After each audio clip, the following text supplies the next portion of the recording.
반갑습니다. 김향수라고 합니다. 저는 만성통증 질병 서사 연구에 대해서 오늘 발표를 하려고 하고요. 오늘 제가 발표하는 논문은 실제로 만성통증 질병 체험, 질병 서사를 통해서 젠더화된 질병 경험과 개인들의 자아 전략이 어떻게 이루어지는가를 연구한 박사학위 논문의 연구 전체 이제 진행 과정에 대해서 발표를 하도록 하겠습니다. 오늘 발표에서의 순서는 처음에 목차, 내러티브 연구가 과연 무엇인지 사회과학 전통 안에서 이제 이야기를 하고요. 그 다음에 이제 질병서사가 무엇인지, 그리고 본 연구를 어떻게 설계했고 자료를 수집하였고 분석하였고 제시하였는가, 그래서 왜 우리는 서사 연구가 중요한가, 어떤 강점이 있는가를 좀 발표를 하려고 합니다. 아마 좀 제한된 시간이기 때문에 이론적인 것들보다는 실제로 수행하면서 생겼던, 연구를 실행하면서 생겼던 여러 가지 발견들이라든지 질문들, 과정들을 중심으로 이야기들을 하도록 하겠습니다. 그래서 내러티브 연구는 실제 1969년 내러티브 연구를 서사학이라는 명명으로 새로운 학문으로서 입지를 붙였는데요. 서사 연구를 아마 검색을 해보시면 문학 연구 혹은 역사학, 인류학, 여성학, 교육학에 따라서 서사를 무엇으로 보는가, 무엇을 분석 대상으로 보는가 각각 다릅니다. 이거는 이제 각각 학문마다 다양한 이제 기원을 두고 형식과 분석법을 사용하는데, 이런 것들이 전통적인 사회과학, 인문과학뿐 아니라 이후에는 이제 내러티브 치료, 서사의학이라는 것까지 확장되면서 환자들의 아픈 이들의 이야기를 듣는 것까지 확장되고 있습니다. 저는 이제 사회과학 전통 안에서 내러티브가 과연 무엇인가에 대한 얘기를 하려고 하는데요. 정의나 이런 것도 사실 다른 책들에 많이 있기 때문에 좀 짧게 얘기를 하면 왜 내러티브 연구를 하는가. 그래서 내러티브 연구는 사람들이 살고 말하는 이야기 그 자체가 대상인 거죠. 그래서 화자가 개인이 어떻게 자기가 경험했던 삶에 대해서 분석하는가에 대한 얘기, 화자의 해석, 그 이야기 그 자체가 분석 대상인 거죠. 다른 현상학 연구는 이야기된 내용을 가지고 분석을 하는 거잖아요. 그래서 흔히 많이 얘기하는 스타르트의 말을 이야기를 합니다. 사람들이 항상 이야기꾼이고 자기가 경험한 것들을 끊임없이 타인에게 이야기하죠. 그 과정에서 내가 경험을 어떻게 해석하고 미래를 어떻게 전망하는가가 나오는 거죠.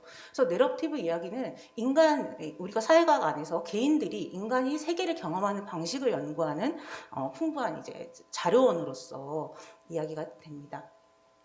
그래서 내러티브 연구가 유형에 따라 자료를 어떻게 분석하냐에 따라서 주제 분석, 혹은 오늘 이제 서사 유형을 분석하는 구조 분석, 혹은 행위, 최근에는 이제 어떻게 말하는가, 말하기 방식을 이제 분석하는 것들이 있고요. 유형에 따라서는 아마 전기, 자문화 기술지, 생애사, 구술사, 여러분들 아마 많이 봐주셨을 겁니다. 그래서 이 내러티브 연구에서 중요한 것은 해석학적 전환이다. 사회과학에서 내러티브 연구가 많이 이야기를 하는데요. 인간 중심적인 접근은 연구 방법, 그리고 어떤 실천, 지식 전달, 이런 것까지 쭉 이제 방법론과 여러 가지들에게 투영되었습니다. 이것들은 더 궁금하신 분들은 책을 좀 더 찾아보면 좋을 것 같습니다. 그래서 질병 서사에 대해서 오늘은 얘기를 하는데요. 질병 서사는 아서 크라이만이라는 이제 의료 인류학자가 질병 처음에 정의를 하였습니다. 그래서 질병 서사는 환자가 자신이 경험한 사건들과 장기간의 고통의 과정에 대해서 일관적으로 이야기하는 이야기인 거죠. 그래서 크라이만이 얘기하는 건 100명을 인터뷰하면 100명의 이야기가 다 다르다고 얘기합니다. 하지만 중요한 것은 질병의 의미 구조에 대해서 사회과학자들은 질문해야 된다는 거죠. 그래서 질병이 개인에게 어떤 의미를 만들었고, 그 의미를 만드는 과정, 이 안에서 사회적인, 예를 들어서 규범이라든지 제도, 자원들, 이런 것들이 어떻게 이제 작동하는가에 대해서 사회과학자들은 연구해야 된다고 이야기합니다.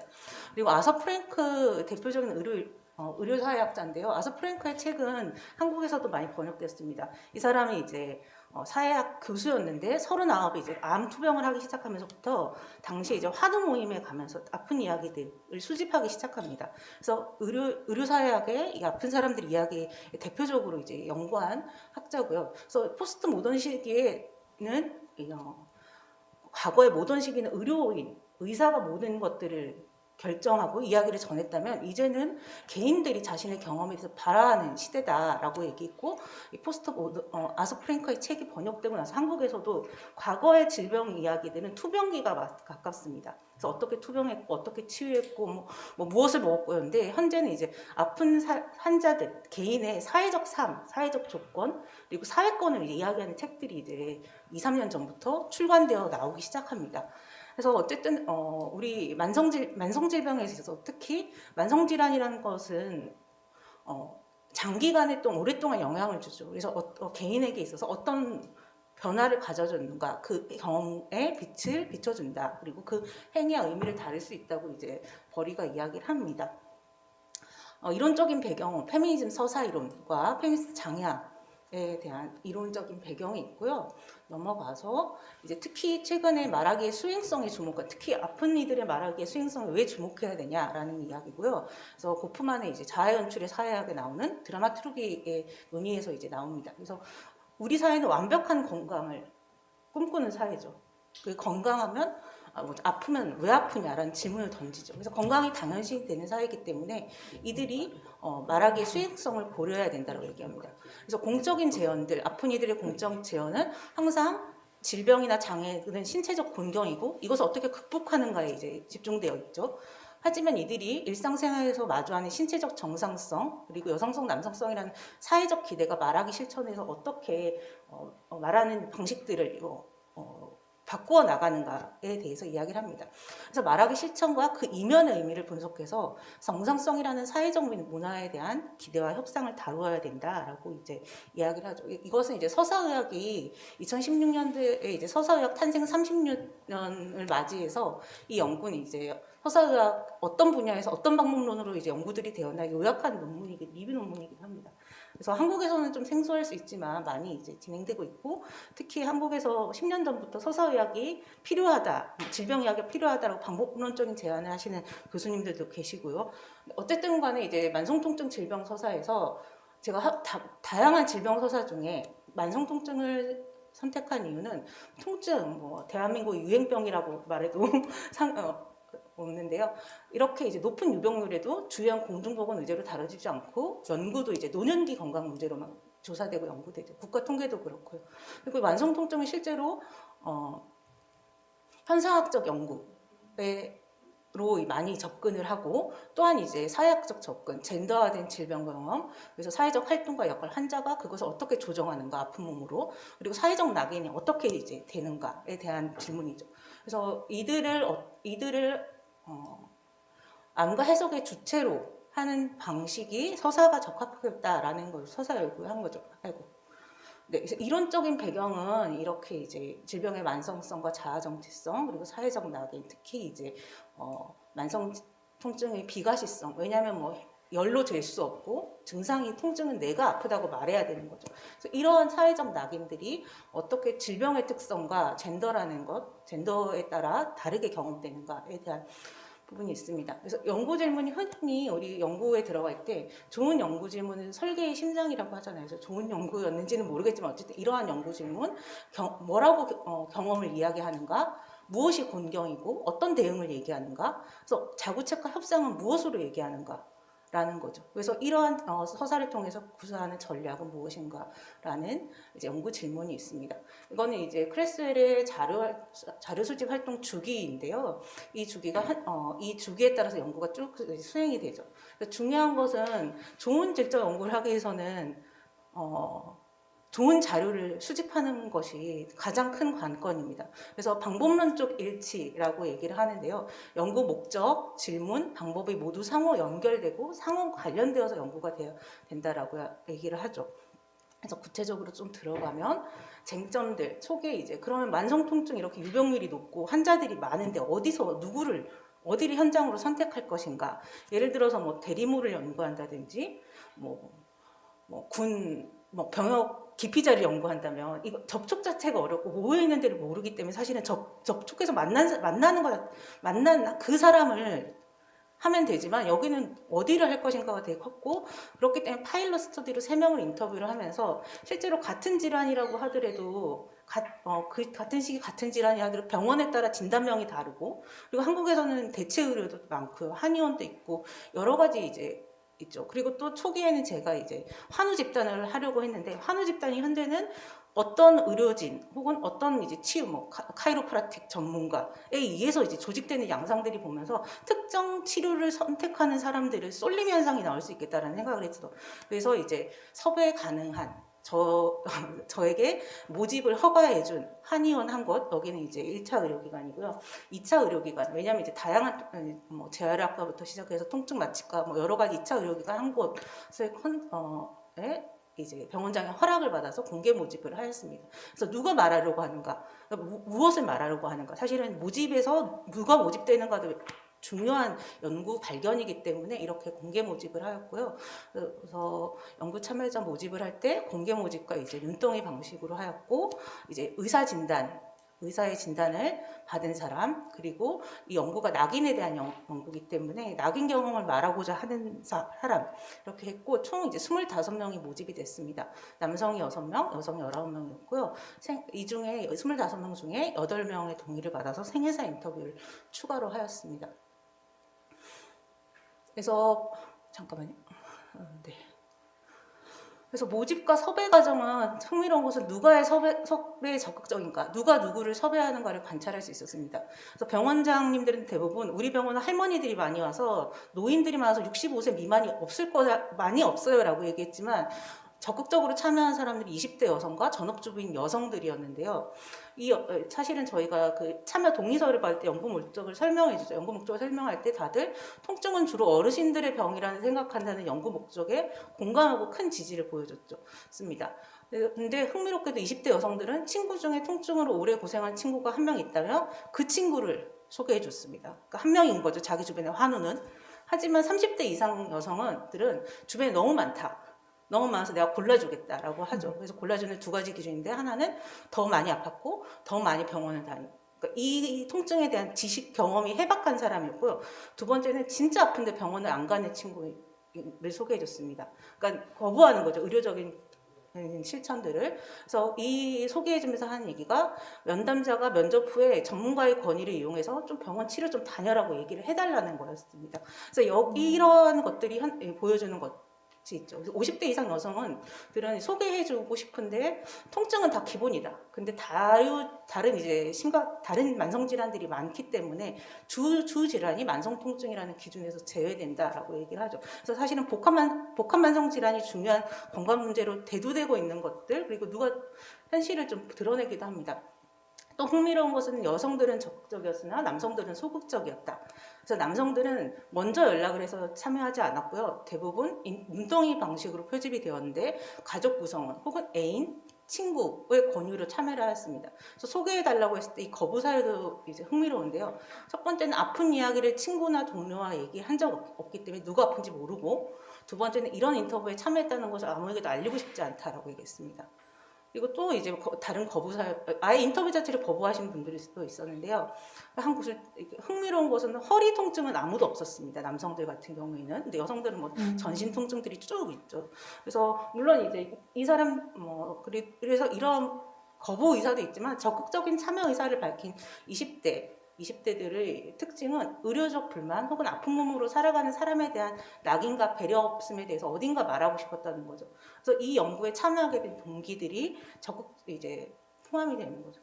그래서 쟁점들은 뭐 예를 들어서 자료의 형태, 그래서 저는 면접으로 이제 인터뷰로 이 자료를 생산했기 때문에 1차 면접 후에 구술자의 구술성으로 생애사 연구 참여자를 선정을 했습니다. 그래서 인터뷰 방식은 내러티브 생성 질문을 던졌고, 이것에 따라서 이후에 이제 이것은 다시 이야기를 하겠습니다. 그리고 정보가 사실은 질적 연구를 하면 인터뷰 녹취록만 나온다고 생각하는데요. 녹음과 녹취록뿐 아니라 흔히 아픈 사람들이 인터뷰할 때는 비언어적인 표현을 어떻게 할 것인가, 우리가 비디오를 가지고 이제 하지 않잖아요. 그래서 정근식 교수님의 그 구술체로, 한센이 구술체록에서 이 육화된 언어들을 어떻게 텍스트화할 것인가 되게 중요한 이야기로 나옵니다.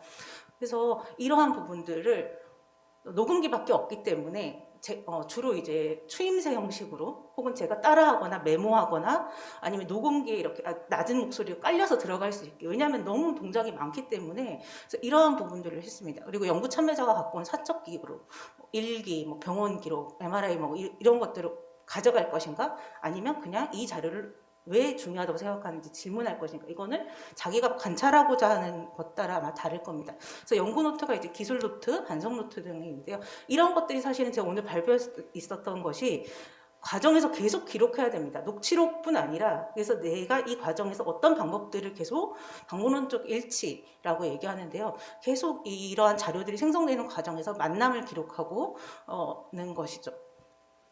그래서 발견은 생애이야기 구술자 같은 경우에는 첫 질문에 당신이 통증과 함께 살아온 삶을 듣고 싶다, 경험을 듣고 싶다 했을 때 짧게는 35분에서 길게는 57분 동안 쉬지 않고 이야기하는 사람입니다. 통증 기간 6년에서 30년까지였고요.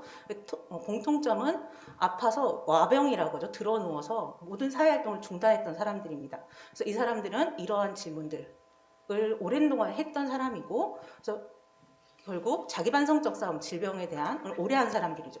그래서 1차 면접으로 서사 면접을 한 구술자, 그러니까 1차 면접을 끝난 사람들은 주로 이제 발병과 치료를 이야기하고 과거 병력은 언제 아팠고 치료했다 정도로 첫 질문에 대답을 하고, 이후에 이제 뭐 자아 정체성에 대해서 변화에 대해서 질문을 하면 좀 생각해 본 다음에 이제 시간을 가지고 대답하는 특징들이 있습니다. 물론 이제 모두 다 이렇게 생애 이야기 구술자가 될 수 있지는 않습니다. 왜냐하면 이야기꾼이신 거예요. 사실은 35분에서 57분간 이야기 했다라는 것은. 그래서 이러한 부분들이 있고, 이후에 이제 뭐 현장에서 면접을 할 때 인터뷰 자료 생성하는 인터뷰 과정에 대한 부분인데요. 어떻게 주도권과 선택권을 주고 상호작용에 있어서 많이 객관성을 얘기하는데, 사실은 질적 면접은 연구자가 누가 인터뷰하느냐에 따라 혹은 날짜에 따라 달라집니다. 인터뷰 내용들이. 그 사람들의 상호작용이 되게 중요한 거죠. 근데 중요한 것은 내가 나의 편견과 나의 질문이 연구 참여자가 자유롭게 자기 경험을 말하는데 바이어스가 될 것인가의 문제인 거죠. 그래서 이러한 부분들을 어떻게 할 것인가에 대한 성찰에 관련한 논문들이 찾아보면 아마 좀 많은데요. 연구 참여자의 언어로 이야기하고 그들을 비난하지 말고 이야기를 듣는 것이죠. 또한 이제 환자들이기 때문에 이야기하다가 뭐 다시 통증이 오기도 하고 얘기했다가 잊혔던 과거가 생각이 나서 힘들어 하시는 분도 계십니다. 그래서 면접을 쉬기도 하고 중단하기도 하고 그만두기도 하는데요. 그거에 대한 부담감과 미안함이 이제 이 환자들에게도 있는 거죠. 연구 참여자들도. 그래서 그러한 것들을 덜어주는 것들. 그래서 뭐 이 자료 저장 방식인데요. 그래서 이야기를 어떻게 공유할 것인가. 그래서 다들 이 인터뷰에서 연구 참여 어려움이 내 통증 경험이 연구에 도움이 될까라는 의구심인 거죠. 그래서 뭐 중증 환자이냐, 혹은 내가 그 정도로 유식한가, 지적인가, 뭐 이런 것들이 있고요. 그래서 이 연구는 투병의 어떤 치유법에 대한 논의가 아니라 개인의 경험과 목소리를 담고자 하는지에 대해 설명을 해줘야 된다라는 것이고, 또 이제 너무 아파서 맥주 한 잔을 마시고 시작하신 분들도 있어요. 너무 힘들었던 경험이라 다시 떠올리기 힘들다라고 하면서. 그래서 너무 힘들면 그 얘기는 안 하셔도 된다거나 혹은 쉬었다 얘기해도 된다는 점을 안내해주고, 또 유창하게 말할 수 있을까 하는 걱정인데요. 사실은 면담자의 이제 촉진자로서의 역할들을 강조하면서 이 면접시 경청하고 공감하는 듣기, 추임새들이 이제 요구되죠. 그래서 이 구술 좀 구체적으로 보면 연구 노트인데요. 면접 시작하기 전에 점심을 간단히 먹고 서로 인사하는데 인터뷰를 시작했는데 제대로 이야기할지 모르겠다며 이제 맥주 한 잔을 같이 하자고 저에게 제안을 했습니다. 그래서 저는 이제 운전 때문에 혼자 드시는 게 좋겠다라고 얘기를 했고, 이제 맥주 한 잔이 아니고 한 병을 마신 후 이제 옮겨서 이제 인터뷰를 진행했다라는 것. 그리고 이제 여기는 이제 애인이 함께 와서, 이성의 애인이 함께 와서 이제 인터뷰를 했는데, 그래서 대사관 비자 인터뷰가 예정돼서 한정되어 있었고, 이러한 부분들. 그래서 마지막 질문에 혹시 이제 이야기하고 싶은데 못한 게 있냐라고 질문했을 때, 처음엔 아니요라고 하다가 이 구술자가 20대 후반, 30 정도의 남성이었는데요. 자기 대신 아팠던 동료들, 여전히 통증 있는 동료들, 그래서 한국 사회에서 일터에서 건강의 문제를 반드시 남기고 싶어 했습니다. 그래서 이런 식의 이제 연구 노트들, 기술 노트들을 작성을 하였고, 네, 비언어적인 행동들. 그래서 여기 보면 이렇게 구체적으로 다 적혀 있죠. 이렇게 오른팔, 왼팔 이렇게 또 있고, 여기 같은 경우는 이제 치료했는데 의사의 성추행으로 분노를 표현하는 장면들이죠. 그래서 이러한 텍스트화가 이후에 글쓰기에서 이렇게 이제 반영이 되는 과정들이 있습니다. 자료 분석으로 넘어가면 분석 틀은 이제 질병 체험과 서사에 대한 이론적 틀, 그리고 정상성, 건강의 개인의 질병 서사가 어떻게 교차하는가, 그리고 여기서 이제 흔히 우리가 보건의료 제도라고 하면 건강보험을 생각을 하는데요. 그것이 아니라 지역보건의료 제도라고 해서 이제 전문가 영역, 그리고 민간 영역, 가족과 공동체 영역. 이번에 코로나로 우리는 많은 이제 세속적인 이제 치유 실천, 샤먼들을 이제 만나게 됐는데요. 그래서 이러한 것들을 지역 보건의료 제도라고 얘기를 합니다. 그래서 이 보건의료 제도를 넘나들면서 사람들은 자신의 아픔을 설명하고 이야기하는 것들을 이제 수집을 하는 거죠. 논문 구체 분석을 보면 주제 분석, 말한 주제, 구조 분석, 말한 유형들. 그래서 본 이제 서사 구조는 진스버그라는 이제 인류학자가 낙태 경험이 있는 여성들이 이후에 그 낙태 경험이 프로라이프와 프로초이스에 어떤 식으로 의미화되는가를 본 이제 서사 구조 방식으로 이제 했고, 주제 분석은 현상학적 분석으로 사용을 했습니다. 그래서 분석 대상은 8명 중에 2명이었고 6명이었습니다. 그래서 2명은 이제 사실은 서사라는 플롯이 없기 때문에 제외를 했었고요. 분석 방법은 처음에 이제 35분에서 57분까지 나의 이야기를 처음 구성한 구조를 얘기했습니다. 그래서 내러티브 재료는 이야기죠. 그래서 어떻게 치료를 받았고 어떻게 했지만 중요한 것은 화자의 의지나 의도에 따라서 플롯으로 재구성되죠. 그래서 이러한 것들이 이렇게 이제 플롯 구조를 분석하고 이후에 이제 뭐 분석 글쓰기 전략을 보시면 이제 개인의 이야기 재구성을 하고 내러티브 패턴들을 발견하고 의미를 분석하고 그리고 또한 이제 어떻게 이야기되고 이야기되지 않았는가를 살펴보았습니다. 그래서 뭐 생애사 약사로 이렇게 제시하기도 하고요. 또 한편은 이 생애사를 전체 이제 A4 한 10장, 15장 정도의 생애 이야기를 순서대로 이제 재구성하는, 여기는 연대기 순으로 소제목으로 재구성을 하기도 하였습니다. 그래서 서사형이 3가지인데, 인정의 서사의 플롯은 통증의 비과실성과 불가임으로 인해서 사회적 고통, 그래서 통증을 향한 불신과 낙인, 나를 발견하는 경험과 자기의 순간들이 플롯으로 제시가 됩니다. 그래서 여기 그래서 이 얘기는 내가 아파도 제대로 된 진단명 없이 가족에 의존할 수밖에 없고 가족을 이해하고 나는 그래서 병원에 더 이상 치료하지 않고 이런 것들을 경험적 서사들로 이제 정당화하는 과정인 거죠. 그 다음 이제 뭐 치료의 서사라고 하면 치료의 불확실성에서도 어떻게 계속 나는 치료했는가. 그래서 이 서사적 주로 이제 질병을 극복한 얘기지만 현재 만성 통증은 내가 8개의 병원에 갔는데 다 치료법이 다르더라. 그래서 경합하는 질병의 특성을 보여주면서 여전히 이제 얘기를 하는 거죠. 그래서 여기에서의 사회적 고통은 통증의 만성성, 치료의 불확실성에도 불구하고 완치되지 않는 아픈 몸을 환자의 개인의 실패와 잘못으로 여기는 사회적 고통이 강조됩니다. 그리고 사회적 관계의 재편이나 사회적 낙인은 이야기되지 않고 이러한 것들이 이제 질문했을 때 원화되지 못한 채 빨개지는 눈물, 표정의 변화라는 이제 육화된 언어로 전달이 되는 거죠. 그 다음 이제 조정의 서사 유형 플롯에 따라 서사 3번째인데요. 통증의 예측 불가능성과 통제 불가능성으로 어떻게 이제 사회적 역할 기대를 인식하고 조정하고 협상하는가라는 거죠. 그래서 여기서 중요한 것은 내가 어떻게 아팠고 어떻게 치료받았고도 있지만 나머지 서사의 절반은 지금 내가 이렇게 아픈데도 내 직장에서 어떻게 분투를 하고 있는가에 대한 이야기들이 많이 나옵니다. 그래서 일터에서 아픈 자신을 이렇게 뭐 직무원 열심히 일하지 않는 민폐주는 골칫덩어리로 바라보는 거죠. 그래서 통증이 사실 예측할 수 없고 통제되지 않음에도 불구하고 나는 계속 내가 사회적 역할, 노동자로서, 엄마로서, 아내로서, 며느리로서 이렇게 이제 계속 일해야 했던 나의 인습적 기대에 대해서 돌아보고 건강관리의 개인적 책임과 생산성 있는 몸을 이상화한 사회가 주조한 이제 사회적 낙인과 고통을 얘기하는 거죠. 그래서 앞으로 내가 아파도 내가 가족에게 돌봄을 받지 못했던 현실이 나오고 나는 그래서 어떻게 이것을 조정하였는가 새로운 각오들을 표현하는 이제 내용들이 나오죠. 이렇게 서사 유형화한 것들이 있고 주제 분석 중에 하나는 뭐 이제 어떤 은유들이 나왔는가에 대한 부분입니다. 이것은 이번 달에 문화융합에 실리는 논문이거든요. 그래서 이거는 좀 찾아서 관심 있으면 읽어보시면 될 것 같고 주제 분석과 행위 분석이 함께 된 것이 사실은 여성의 통증은 불신, 꾀병과 까탈이라 명명되고 남성의 이제 사회적 낙인은 얘기되지 않는 거죠. 사회적 낙인을 받아본 적이 없습니다. 왜? 나는 내가 아프다고 말하지 않았기 때문에. 왜 주변 사람들에게 내가 아프다는 걸 말하지 않는가? 말하지 않는다라는 것들이 뜻하는 것은 무엇인가 하는 거죠. 그래서 헤게모니 남성성은 실제로 강인한 신체를 바탕으로 하기 때문에 아무리 친한 친구여도 내가 이렇게까지 아프다는 것들을 얘기하지 않는 것을 당연하다고 여기는 거죠. 특히 이제 군 복무 시기에 10대부터 만성 통증이 시작한 남성들은 군 복무 시기 통증에 대한 이야기를 하지 않습니다. 하지 않고 녹음기가 꺼지고 면접이 끝나고 나자 나 사실 나는 제대로 된 군두가 아니라 말할 수 없었다라고 얘기하죠. 하지만 이후의 사회적 차별은 공익이어서 받았던 끈기 없는 남성이라는 이제 차별감과 뒤엉켜서 얘기를 하죠.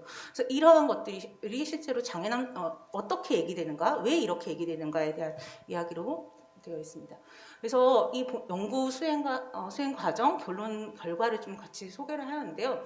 왜 서사 연구인가라는 질문인데요. 서사 연구에 3가지 강점이 있습니다. 사회적 고통과 낙인, 이에 대한 개인의 협상과 대응을 포착할 수 있다라는 것들이 있고요. 또 한편으로는 우리가 사회과학 연구에서 어려운 부분이 사회 구조와 개인의 삶 사이에서 어떻게 이제 상호작용이 되는 것인가에 대해서 연구하기 참 어렵다라는 거죠.